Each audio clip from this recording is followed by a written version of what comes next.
안녕하세요. 오늘 저희는 여러분이 보내주신 아주 특별한 글, KOU 뉴스 김영래 편집장님이 매일 아침 6시에 전해주시는 거죠. 그 지혜가 담긴 칼럼 중 하나를 깊이 들여다볼까 합니다. 제목은 부모의 부가 결정하는 미래, 영국과 한국의 경고입니다. 이 칼럼 정말 시사하는 바가 크더라고요. 한때는 뭐랄까 노역하면 계층 이동이 가능하다고 여겨졌던 영국 사회가 어떻게 다시 부모의 부, 그러니까 물려받는 자산이 자녀의 삶을 결정하는 시대로 돌아가고 있는지, 그리고 그게 지금 우리 한국 사회에는 어떤 경고를 던지고 있는지 아주 날카롭게 파고들고 있어요. 자, 이 이야기 한번 제대로 파헤쳐 볼까요? 어쩌면 노력만으로 성공하는 시대는 정말 끝난 걸까? 이런 질문까지 하게 만들더라고요. 네, 맞습니다. 이게 단순히 부자와 가난한 사람 사이의 경제적 격차, 이 문제만은 아닌 거죠. 칼럼에서 지적하듯이 부의 대물림이 심화되면 세대 간의 기회가 불평등해지고 또 젊은 세대의 가치관에도 영향을 미치고 더 나아가서는 사회 전체의 활력까지 떨어뜨릴 수 있다는 아주 근본적인 문제를 제기하고 있습니다. 근본적인 문제라? 네. 영국의 사례를 보면서 우리가 혹시 놓치고 있는 건 없는지, 무엇을 좀 성찰해야 할지 집중적으로 살펴보는 시간이 될 것 같습니다. 뭐랄까 노력의 사회에서 상속의 사회로 넘어가는 그런 전환점, 이게 핵심 키워드가 아닐까 싶네요. 상속의 사회. 어감이 좀 그렇죠. 우선 그 변화가 뚜렷하다는 영국 상황부터 좀 더 자세히 들여다보죠. 칼럼에 따르면 영국이 예전에는 그 계급의 나라라는 이미지를 벗으려고 교육 기회도 넓히고 복지도 강화하고 이런 노력을 꽤 했던 걸로 아는데요. 네, 그랬었죠. 근데 최근 들어서는 다시 태생, 그러니까 부모의 부가 중요해지고 있다는 분석이 나오는 거죠. 그렇습니다. 그 변화의 규모를 아주 단적으로 보여주는 게 영국의 독립연구기관인 재정연구소, IFS 분석인데요. 이게 향후 30년간, 그러니까 베이비붐 세대죠. 대략 1946년에서 64년 사이에 태어난 세대로부터 다음 세대로 넘어갈 자산 규모가 무려 5조 5천억 파운드에 달할 거라고 예측합니다. 5조 5천억 파운드요? 네, 우리 돈으로 환산하면 계산해보니 9,500조 원이 넘더라고요. 정말 천문학적인 액수죠. 9,500조? 와, 정말 감도 안 잡히네요. 네, 그래서 영국 사회 스스로도 이 시기를 유산의 시대, inheritance era라고 부를 정도입니다. 유산의 시대라. 그런데 이 어마어마한 돈이 움직이는 게 사회 전체적으로 보면 좋은 일만은 아니라는 거잖아요. 오히려 특정 계층의 부가 쏠리면서 불평등이 더 심해진다는 거죠. 핵심이 바로 그겁니다. 네, 단순히 사회 전체의 부가 늘어나는 게 아니라 이 막대한 자산이 이미 부유한 가정의 자녀들에게 집중적으로 상속된다는 거죠. 그러면서 출발선 자체의 격차가 점점 더 벌어지는 현상이 심화되고 있다는 겁니다. 출발선 자체가 달라진다. 그렇죠. 개인의 노력이나 능력만으로는 따라잡기가 점점 더 어려워지는 그런 구조적인 불평등이 더 견고해지는 거죠. 우리가 흔히 말하는 기울어진 운동전이라는 표현이 정말 딱 들어맞는 상황입니다. 칼럼에서는 이런 현실을 보여주는 아주 구체적인 예로 청년들의 주거 문제를 들었더라고요. 부모로부터 경제적 도움을 받은 상위 20% 청년은 그렇지 못한 청년들에 비해서 집을 가질 확률이 6배나 높고 또 평균적으로 5년이나 빨리 내 집 마련을 한다고요. 네, 그 5년이라는 시간, 그리고 6배라는 확률 차이, 이게 그냥 숫자가 아니죠. 그렇죠. 정말 부모 지원 없이 사회에 나온 대다수 청년들은 정말 이제 치솟는 집값, 월세 부담에 짓눌려서 소득의 상당 부분을 그냥 주거비로 쓸 수밖에 없는 현실. 이것과 너무 극명하게 대조되는 겁니다. 정말 딴 세상 이야기 같기도 하고요. 네, 이런 경제적인 압박은 단순히 집 문제로 끝나지 않습니다. 결혼을 미루거나 아예 포기하게 만들고 아이를 낳으려는 건 더더욱 망설이게 되고요. 미래를 위한 저축 같은 건 사실상 엄두도 못 내게 만들죠. 결국에는 유산 있는 집 자식과 없는 집 자식의 격차가 인생의 중요한 고비마다 다른 선택을 하게 만들고 삶의 경로 자체를 완전히 다르게 만들어버리는 그런 결과를 낳는 겁니다. 정말 그렇죠. 그런데 칼럼에서 제가 더 좀 충격적으로 본 건 영국의 20대, 30대 젊은 세대 사이에서 어차피 우리 아버지가 나중에 주실 텐데 내가 지금 굳이 힘들게 저축할 필요 있나? 이런 말이 공공연하게 나온다는 대목이었어요. 이게 그냥 개인의 소비 습관 문제라고만 볼 수는 없을 것 같은데요. 맞습니다. 이 지적이 정말 중요해요. 단순히 돈을 아껴 쓰지 않는다, 이 차원을 넘어서 미래에 받을 유산을 너무 당연하게 여기는 그런 태도가 사회 전반으로 퍼져나갈 때 생길 수 있는 파장을 경계해야 합니다. 네. 이런 인식은 오랫동안 우리가 중요하게 생각해온 절약이나 근면 같은 가치들을 그냥 퇴색시킬 수가 있어요. 더 나아가서는 스스로 노력해서 뭔가를 이루려는 동기부여, 그러니까 사회 전체의 노동의욕 자체를 떨어뜨릴 수도 있고요. 특히 청년 세대의 자립의지를 약화시킬 가능성이 높죠. 자립의지 약화. 네, 궁극적으로는 경제 전체의 활력이나 생산성이 떨어지는 결과로까지 이어질 수 있는 상당히 심각한 문제입니다. 부의 세습이 단순히 경제 격차를 넘어 세대 간의 가치관 충돌이나 사회 통합을 저해하는 문제로까지 번질 수 있다는 칼럼의 지적은 그래서 매우 날카롭다고 봅니다. 여기서 또 하나 생각해 볼 점은 영국이 과거에는 그래도 사회적 이동성이 좀 높은 나라, 그러니까 개인이 노력하면 더 나은 지위로 올라갈 가능성이 열려있는 나라로 여겨졌다는 거잖아요. 일종의 기회의 땅 같은 이미지랄까? 그런데 이제는 완전히 반대 방향으로 가고 있다는 거네요? 네, 그 사회적 이동성, 소셜 모빌리티라는 개념, 즉 부모 세대보다 자녀 세대가 더 나은 젊을 살 수 있는 가능성을 말하는 건데요. 이 지표가 확실히 악화되고 있다는 통계가 나오고 있습니다. 예를 들어 1970년대 이후 영국에서 상류층 가정 자녀와 하류층 가정 자녀 간의 대학 진학률 격차를 보면요. 과거에는 3.3배 정도 차이가 났었는데 최근에는 이게 6.3배로 거의 2배 가까이 벌어졌습니다. 와, 격차가 오히려 2배 가까이 더 커졌다고요? 이야, 정말 놀라운데요. 그렇습니다. 이게 뭘 의미하냐면 결국 부모의 부가 자녀의 교육 수준으로 이어지고 이게 다시 더 나은 직업과 높은 소득으로 연결되는 소위 말하는 세습의 고리가 과거보다 훨씬 더 단단해지고 있다는 명백한 증거입니다. 그 고리가 더 강해졌다. 네. 단순히 돈이 많고 적고의 경제적 불평등을 넘어서 부모로부터 물려받는 어떤 문화적인 자본, 사회적인 네트워크, 정보 접근성 같은 눈에 보이지 않는 자산들까지 포함해서 기회의 불평등이 거의 전방위적으로 확산되고 있다는 거죠. 결국은 부모의 사회 경제적 배경이 자녀의 인생 경로를 상당 부분 결정짓는 어쩌면 과거의 계급 사회와 비슷한 모습으로 다시 돌아가고 있는 건 아닌가 하는 좀 씁쓸한 진단까지 가능해지는 겁니다. 그런데 이 지점에서 칼럼이 또 다른 측면을 보여줘서 흥미로웠어요.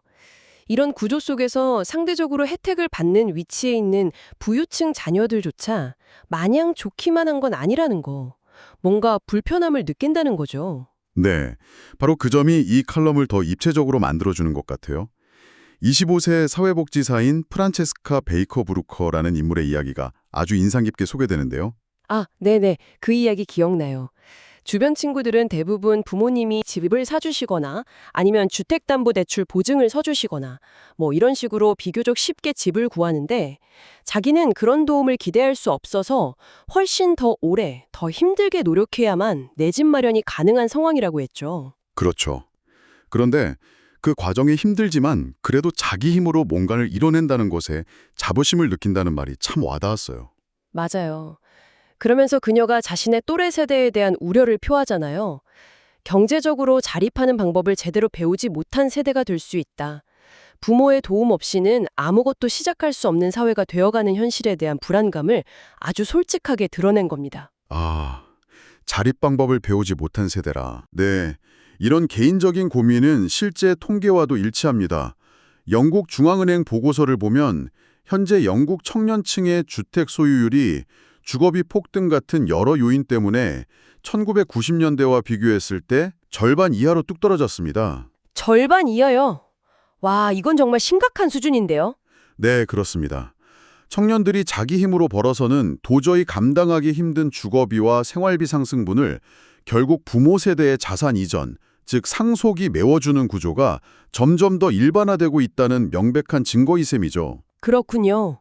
이것이 바로 칼럼이 경고하는 노력의 사회에서 상속의 사회로의 전환을 보여주는 핵심 지표 중 하나라고 할 수 있습니다.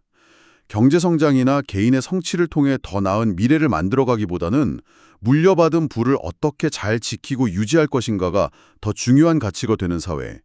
다시 말해서 새로운 도전이나 혁신보다는 현상 유지와 안정에 안주하려는 경향이 강해지는 어쩌면 사회 전체의 활력이 떨어지는 방향으로 가고 있다는 신호로 해석할 수 있는 거죠. 자, 그럼 이제 가장 중요한 질문으로 넘어가 보죠. 이 영국 이야기가 왜 지금 여기 한국에 있는 우리에게 또 이걸 듣고 계신 여러분에게 중요한 걸까요? 칼럼은 이게 결코 남의 나라 이야기가 아니라고 아주 강하게 이야기하고 있습니다. 네, 그렇습니다. 칼럼의 분석처럼 한국 사회 역시 이미 영국과 놀랍도록 비슷한 문제들을 아주 깊숙이 안고 있죠. 전 세계적으로도 높은 수준인 주택 가격 때문에 젊은 세대가 내 집 마련은커녕 안정적인 주거 자체를 걱정해야 하는 현실, 또 좋은 학벌이나 소위 괜찮은 직업이 세대를 거쳐서 대물림되는 현상, 그리고 우리 사회에 너무나 익숙해진 단어들이죠. 금수저, 흙수저 같은 자주 섞인 말들이 바로 그 증거입니다. 맞아요. 정말 언젠가부터 부모 찬스 없이는 좋은 대학 가기도 어렵고 번듯한 직장에 취직하기도 힘들고 심지어 결혼하고 아이 낳아서 가정을 꾸리는 것조차 어렵다는 인식이 젊은 세대 사이에 너무 깊게 박힌 것 같아요. 노력해도 안 된다는 일종의 체념 같은 분위기마저 느껴지기도 하고요. 바로 그 체념이 사회 전체를 병들게 할 수 있다는 점이 문제입니다. 부모 세대가 정말 열심히 노력해서 이룬 부와 성공이 좀 역설적이게도 자녀 세대의 어떤 도전 정신이나 자립 의지를 꺾어버리고 결과적으로는 계층 상승의 사다리 자체를 걷어차버리는 그런 결과를 낳는다면 어떻게 될까요? 상상만 해도 좀 암울한데요? 네, 이건 단순히 몇몇 개인의 불행을 넘어서 국가 전체의 성장 동력을 갉아먹는 아주 심각한 위협이 될 수 있습니다.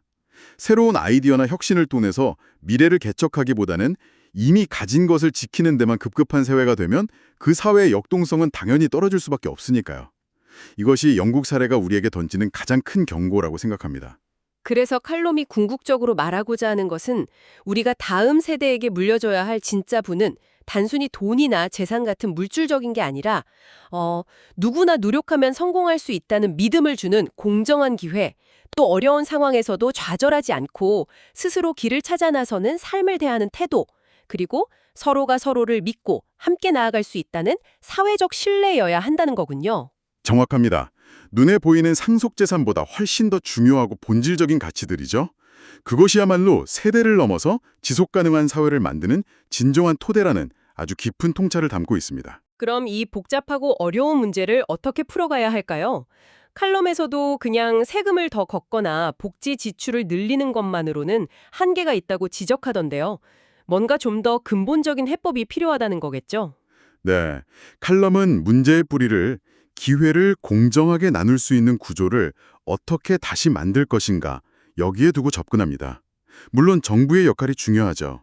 예를 들면 세대 간 자산 이전에 대한 조세 제도를 좀 더 공평하게 설계해서 불로소득에 대한 어떤 사회적 합의를 만들고 동시에 청년들이 출발선에서부터 너무 큰 좌절감을 느끼지 않도록 주거 안정이나 창업 지원 같은 실질적인 기회를 확대하는 그런 정책적 노력이 필요하다고 제언합니다. 네, 정부 역할도 중요하죠. 하지만 여기서 멈추지 않고요. 부모 세대, 즉 시니어 세대의 인식과 역할 변화 역시 매우 중요하다고 강조합니다.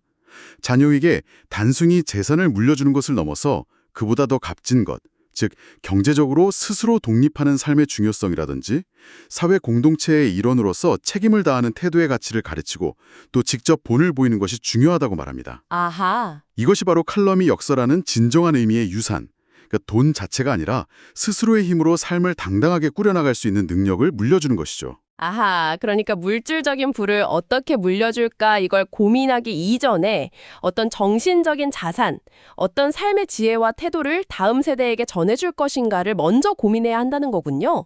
그 삶을 꾸리는 힘, 이야말로 세대를 건너서 사회 전체를 건강하게 순환시키고 또 발전시키는 원동력이 될 수 있다는 정말 깊은 울림을 주는 메시지네요. 오늘 우리는 케어유 뉴스 김영래 편집장님의 아침 칼럼을 통해 부모의 부가 미래를 결정하는 사회의 그림자와 그 안에 도사린 위험을 깊이 들여다봤습니다. 특히 영국의 사례는 현재 우리 한국 사회가 안고 있는 고민과 정말 놀랍도록 닮아 있어서 그냥 흘려들을 수 없는 이야기였던 것 같습니다. 네, 맞습니다. 부의 세습 심화는 단순히 잘 사는 사람과 못 사는 사람의 경제적 격차를 벌리는 문제, 거기와 그치지 않습니다. 그것이 사회 전체의 활력을 떨어뜨리고 세대 간의 불신을 키우며 궁극적으로는 사회 공동체의 지속 가능성마저 위협할 수 있다는 아주 강력한 경고였습니다. 그렇죠. 우리가 다음 세대에게 진정으로 물려주어야 할 유산은 당장의 물질적인 풍요가 아니라 어떤 상황에서도 스스로 일어설 수 있는 그런 내면의 힘과 또 누구에게나 공정하게 열려있는 기회라는 점을 다시 한번 생각하게 합니다. 칼럼의 마지막에 던져진 질문이 계속 귓가에 맴도는 것 같습니다. 우리는 무엇을 다음 세대에 물려줄 것인가? 자, 여러분은 어떻게 생각하시나요? 다음 세대를 위해, 우리 사회를 위해 우리가 진정으로 남겨야 할 가장 소중한 것은 과연 무엇일까요? 이 질문을 각자의 마음속에 품고 오늘 저희와의 이야기를 마무리하겠습니다. 다음 시간에 또 여러분께 깊은 생각과 유익한 정보를 드릴 수 있는 내용으로 찾아뵙겠습니다.